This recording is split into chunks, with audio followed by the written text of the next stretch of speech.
Will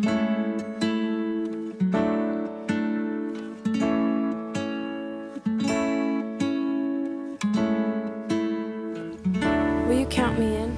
Good morning, Cougars. This is Miss Aquino, and today we have a guest here. Actually, you've probably seen her out on campus, and this is Miss Hara, and we're here to actually interview her today for today's Thursday's Thoughts.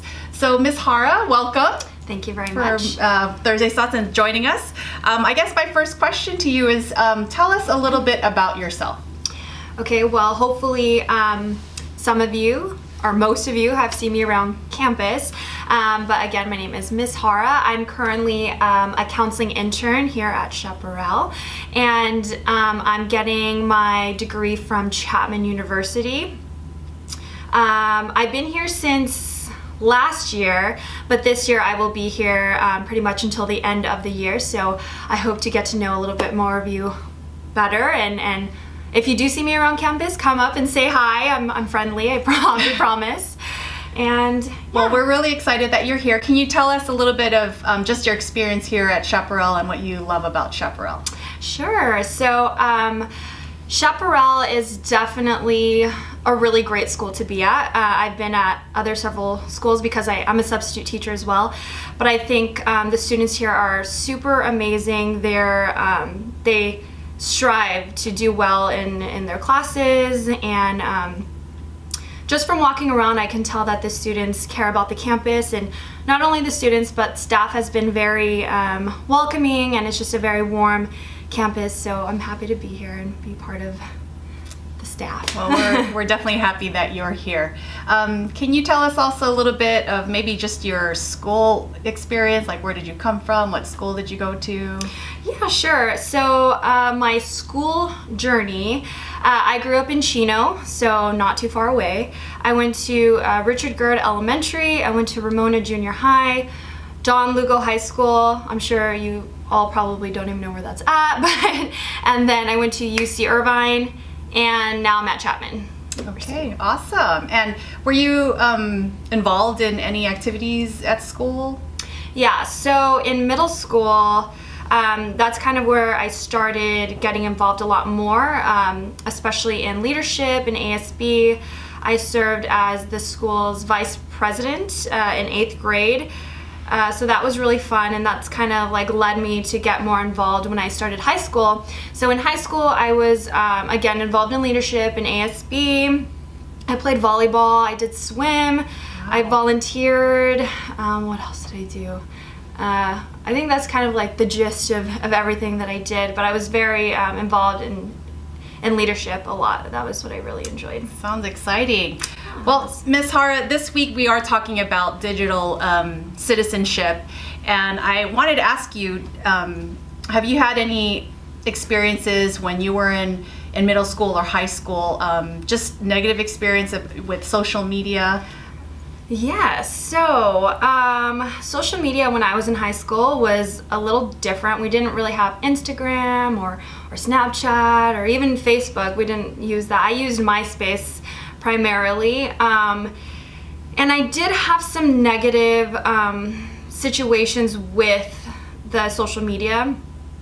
So I may not seem like it happened, or people maybe weren't really aware of it at my school or even some of my friends, but I was really bullied a lot in high school through those social media platforms. So MySpace primarily. I would get a lot of threatening messages sent to me from girls at my school, and yeah, it was very hard to be in that situation because I had never been in that situation kind of in my past. I mean, yeah, I had the middle school drama and stuff like that, but when I got to high school, it was just so different because these girls were talking to me over like a computer, but it was affecting me so much that I got anxiety, I was depressed, I would cry all the time to my parents because I was afraid. I was really afraid that these people were going to actually hurt me. So it was a lot to handle. It was my freshman year of high school. So it was that transition from middle school to high school. So it was a lot. Can you tell us how you handled it? Like what steps did you take to handle the situation?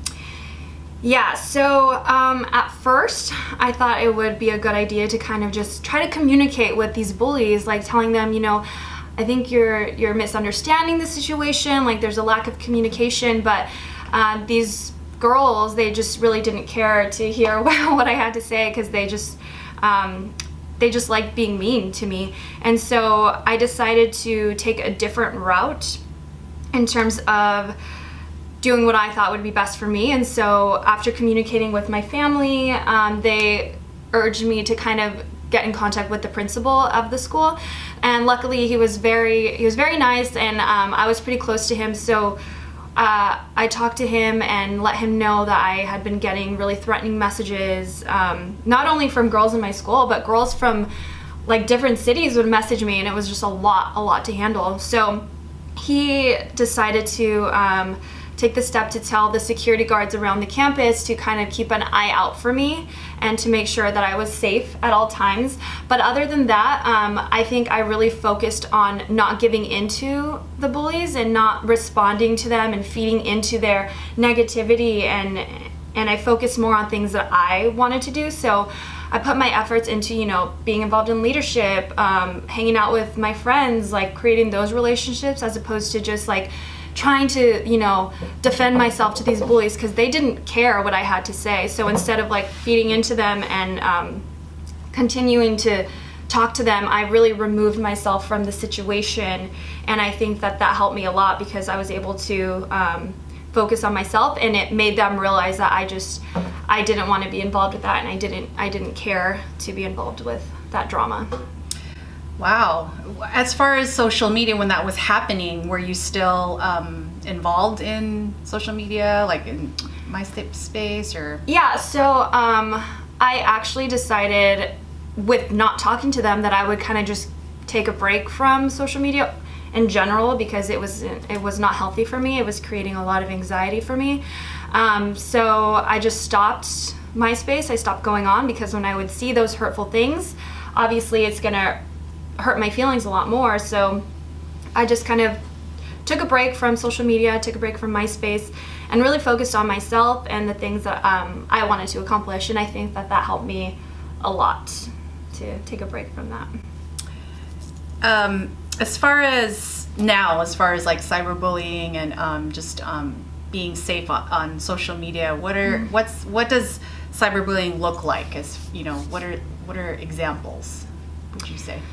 So I think cyberbullying, first I want to say that people may not be aware of it as much because we don't necessarily see it, but it does happen, and it's a real thing, and it can come in different forms. So it can be like, negative comments about whatever, the way you look, the way you act, or who you hang out with. It can be like those negative comments. It can be hate crimes, so based off, the color of your skin even, or just whatever you look like. And then there's harassment.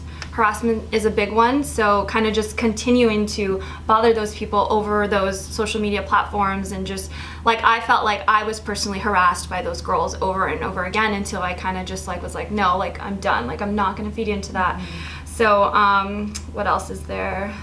It's also impersonation. Yes, right? Yes, exactly. That's another form. And what are some consequences, as far as those who choose to bully, and what's? Well, I believe in California there are actual laws that help protect students against these cyberbullying, and schools should have kind of a way to handle cyberbullying.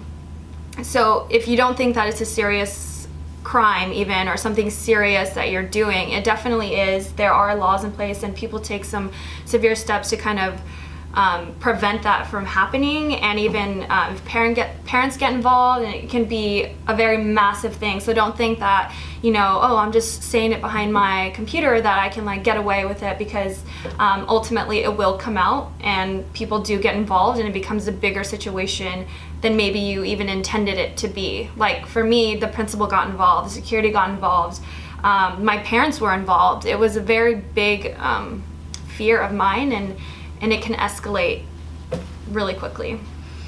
Ms. Hara, I really appreciate you sharing that personal story about what happened. We want you to hope that you learned something from her story. We especially want to make sure that all of our Cougars are safe and that you're safe online and you're making really good choices and respecting each other. But if you are ever in that situation, please make sure that you reach out to your parents or one of us here so that we can definitely help you. So Ms. Hara, we thank you, and make sure you say hi to her when when you're out there. And Cougars, we thank you for tuning in to today's Thursday Slots. I've been awake for a while now. You got me feeling like a child now. 'Cause every time I see your bubbly face, I get the tingles in a silly place. It starts in my toes and I crinkle my